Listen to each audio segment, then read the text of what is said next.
That was stupid. All right, we'll talk to him, see what his deal is. Okay, where did you get the car? A friend of mine felt sorry for me. He told me I could use the car, whatever, this and that. It seemed fishy, but did I know it was stolen? When he said that you could use the car? I could have suspected in my head. So you kind of had an idea it was stolen. You barely know. Well, I wouldn't say that, because if I knew for a fact it was stolen, I wouldn't have used it. There was suspicion in my head. Okay. Okay, well, let me ask you a question. Did he give you keys for the car? Okay, but the car was already running. Is that what you're telling me? This was a couple days ago That he did this. Okay, so you've had the car for a couple days. You just been sleeping in it? I've been using it just to sleep in. Okay.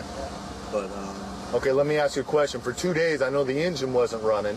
Okay. When you went to start the car, what did you use to start that vehicle and turn it off? well, the ignition was already turned on. Okay, what's your first name? Not the engine. What's your first name? James. James. Not the engine, but as far as the. Okay, follow me though, okay? To sleep in the car, you turn the car all the way off, right? Turn the engine off. Well, see, here's the thing. I drove it once, right? He told me that was cool, but then he told me I couldn't drive it. I could just sleep in it. Okay. But I drove it anyway. Okay. Why did you run? Why didn't you just pull over? Well, I was confused. I mean, if you guys were, I'm not just blaming you. I'm responsible for my own actions. But you guys were like trailing me. Correct. So, But I saw a light in my rear view. It was way behind, so I pulled over. As I'm pulling over, the light disappeared, so I'm like, okay.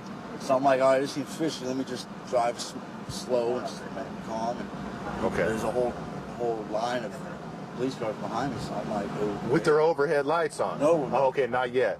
No, okay. not the flashing Okay, lights. but once we put on our overhead lights, nothing's fishy now. No, I was going to pull over, and I was like, you know what? I'm going out with a bang. I don't know. That's the stupidest. You wanted to go out with a bang. That's the stupidest thing I'm hearing myself say. The stupidest thing you're hearing me say. I mean, I'm the biggest square. Well, I appreciate you telling me. I mean, at least you're being honest. I'm a freaking. I think you went out with a bang because you got like 8 feet of air as you jumped this far. Goodness. But that poor man's car is heading to the scrapyard.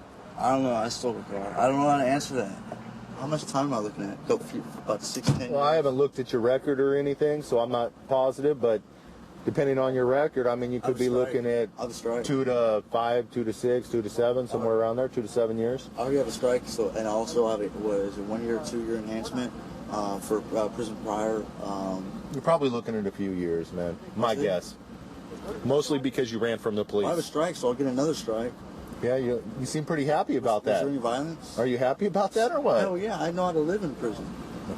I don't know how to live out here. I mean, I know how to live, but I don't know. Well, how long were you locked down when you did pen time? Nobody's got my back, and I don't want to mess with anybody that's doing crime. I'm cool off all those people. The lives are just killing each other. So I can go to prison and I can help people. I can go back to studying the law. I don't prefer to be there, but I know while I was there, I was able to better myself. You got to figure out some time to start doing the right thing. I mean, like I said, you don't want to be a 60-year-old man in the penitentiary. Did you realize I've been trying to get arrested for the past 6 hours? Next time you want to get arrested, you give me a call, and I'm more than happy to help you out.